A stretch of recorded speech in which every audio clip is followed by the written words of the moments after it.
आपके मोबाइल पर एक एसएमएस आता है और उसमें एक नोटिस होता है जिसमें पुलिस के द्वारा यह कहा जाता है कि अगर आप इस तारीख को इस जगह पर यानी पुलिस स्टेशन में हाजिर नहीं होंगे तो आपको गिरफ्तार कर लिया जाएगा। यह अक्सर पुलिस के द्वारा भेजा जाता है व्हाट्सएप या ईमेल के जरिए। इसमें 41A CRPC का नोटिस होता है और नए कानून के सेक्शन 35 BNSS के तहत यह नोटिस आ सकता है। अब हमारे सामने यह सवाल रहता है कि जब पुलिस के द्वारा नोटिस भेजा गया है तो क्या इस नोटिस की पालना मैं करूं या नहीं करूं? अगर आप उसे सही मानते हैं तो क्या आपको पुलिस स्टेशन जाना पड़ेगा या नहीं? क्योंकि कानून भी यही कहता है कि अगर आप नोटिस की पालना नहीं करते हैं तो पुलिस आपको गिरफ्तार भी कर सकती है। लेकिन अब 2025 में ऑनरेबल सुप्रीम कोर्ट के द्वारा इस सारी टेंशन को खत्म कर दिया गया है और अपने जजमेंट में यह बताया गया है कि क्या पुलिस व्हाट्सएप और ईमेल के जरिए किसी व्यक्ति को 41A और किसी प्रकार का नोटिस भेज सकती है या नहीं भेज सकती है। इस वीडियो को आपको अंत तक जरूर देखना, तभी यह कॉन्सेप्ट आपको समझ में आएगा। तो बने रहे वीडियो के अंत तक। मैं हेमंत सैनी एडवोकेट और आप देख रहे हैं हेमंत LLB लॉ। वीडियो अच्छा लगा तो प्लीज इसे लाइक करें। अगर आप चाहते हैं कि ऐसी इंटरेस्टिंग वीडियो मैं आपके लिए बनाता रहूं तो प्लीज चैनल को सब्सक्राइब जरूर से कर ले। आज हम बात कर रहे हैं पुलिस के द्वारा भेजे गए 41A के नोटिस के बारे में। चाहे मामला 498A का हो, चाहे साइबर फ्रॉड का हो या किसी ने कंप्लेन दर्ज कराई हो और इस कंप्लेन के बेसिस पर आपके अकाउंट में ट्रांजैक्शन हो रखा हो, उस बेसिस पर आपके पास नोटिस आ सकता है 41A का और आपसे यह पूछा जा सकता है कि आपके पास इतना बैलेंस कहां से आया। मान लीजिए कि आप राजस्थान में रहते हैं और आपके पास साउथ से एक लीगल नोटिस आता है, लेकिन उसका जवाब देने के लिए आप साउथ तो जाओगे नहीं, कई सवाल मन में रहते हैं। तो इसी आधार पर सुप्रीम कोर्ट का एक लेटेस्ट जजमेंट है, वह मैं आपको बताने जा रहा हूं। यह जो जजमेंट है वह है Satyendra Kumar Antil versus central bureau of investigation यानी CBI।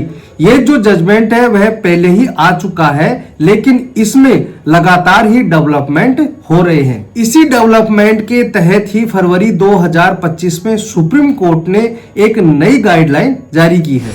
देश के एक सीनियर एडवोकेट सिद्धार्थ लूथरा ने सुप्रीम कोर्ट को एक सजेशन दिया कि आजकल जो पुलिस है वह 41A का नोटिस लोगों के व्हाट्सएप पर भेज देती है, जो कानून में बिल्कुल भी नहीं है। जब यह सजेशन ऑनरेबल सुप्रीम कोर्ट के सामने रखा गया तो इस कानून को डिस्कस किया गया।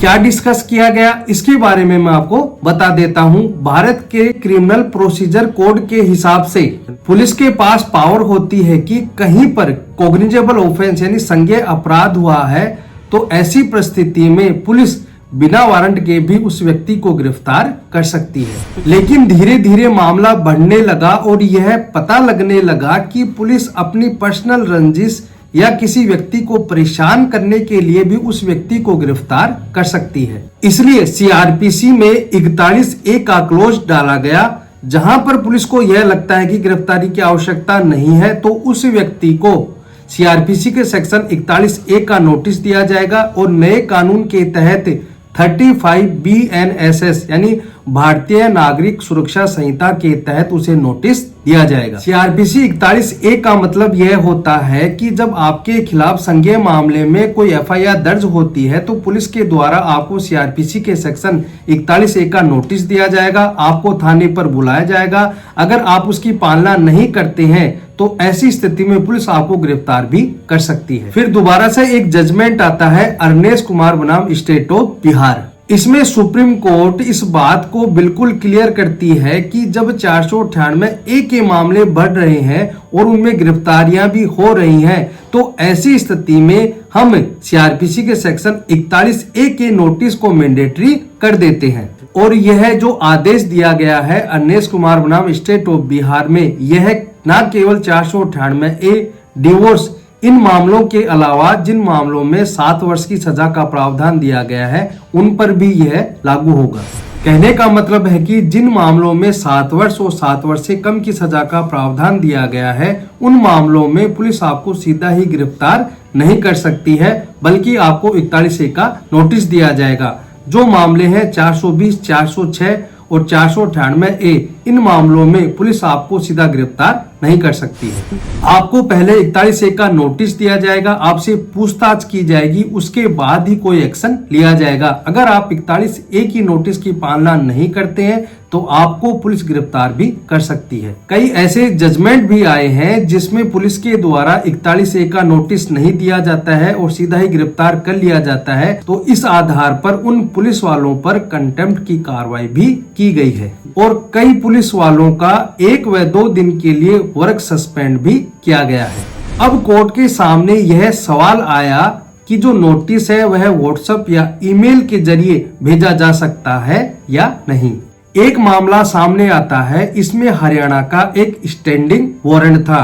पुलिस यह कहती है कि हर जगह जाना पॉसिबल नहीं है, इसलिए हम उस व्यक्ति को व्हाट्सएप के जरिए सूचना कर देते हैं, यानी कि जो 41A का नोटिस है वह उसके व्हाट्सएप पर भेज देते हैं। लेकिन इसके बाद भी कई कंट्रोवर्सी हुई। लोगों के द्वारा यह कहा जाता है कि जो नोटिस भेजा गया है हमको मिला ही नहीं, ठीक तरह से सर्व भी नहीं हुआ है। लेकिन पुलिस यह कहती है कि हमने तो नोटिस भेज दिया लेकिन अगले व्यक्ति ने देखा ही नहीं। इसलिए इस सिचुएशन को देखते हुए, इस कंट्रोवर्सी को देखते हुए सुप्रीम कोर्ट के द्वारा यह कहा जाता है कि अब आज से ही अब इलेक्ट्रॉनिक मोड का उपयोग नहीं होगा। पुलिस 41A का नोटिस CRPC 160 के तहत गवाहों को न्यायालय में गवाही के लिए बुलाया जाता है। अब व्हाट्सएप और ईमेल के जरिए उन्हें सूचना नहीं दी जाएगी। आप इन्हें ईमेल और व्हाट्सएप के जरिए नोटिस नहीं भेज सकते हैं, बल्कि क्रिमिनल लॉ में जो प्रोसीडिंग है उसके अनुसार ही आप उसे सूचना करेंगे। पुराने कानून में 41A CRPC का नोटिस बताया गया है, लेकिन नए कानून के तहत अब इसे 35 BNS कर दिया गया है। अब जो भी नोटिस आएगा आपके पास व्यक्तिगत रूप से उसे सर्व किया जाएगा। अगर आपके पास व्हाट्सएप और ईमेल के जरिए कोई नोटिस आता है तो आप रिप्लाई में उसे बोल सकते हैं कि जो जजमेंट है सत्येंद्र कुमार अंतिल वर्सेस CBI का, उस गाइडलाइन के अनुसार वह वैलिड नहीं है, इसलिए इस नोटिस से मैं बाध्य भी नहीं हूँ। सुप्रीम कोर्ट के द्वारा BNSS के सेक्शन 532 को भी डिस्कस किया गया और यह बताया गया कि जब कोर्ट में ट्रायल होगी तो वहां पर इलेक्ट्रॉनिक मोड के जरिए गवाही ली जाएगी। इसलिए ऑनरेबल सुप्रीम कोर्ट ने कहा कि BNSS के सेक्शन 35 की जो कार्रवाई है वह ऑनलाइन कर सकते हैं, वह कहीं पर भी नहीं लिखा है। इसलिए लेजिस्लेचर के मन में यह बिल्कुल क्लियर था कि यह नोटिस को तो नॉर्मल मोड सर्विस में ही देना है।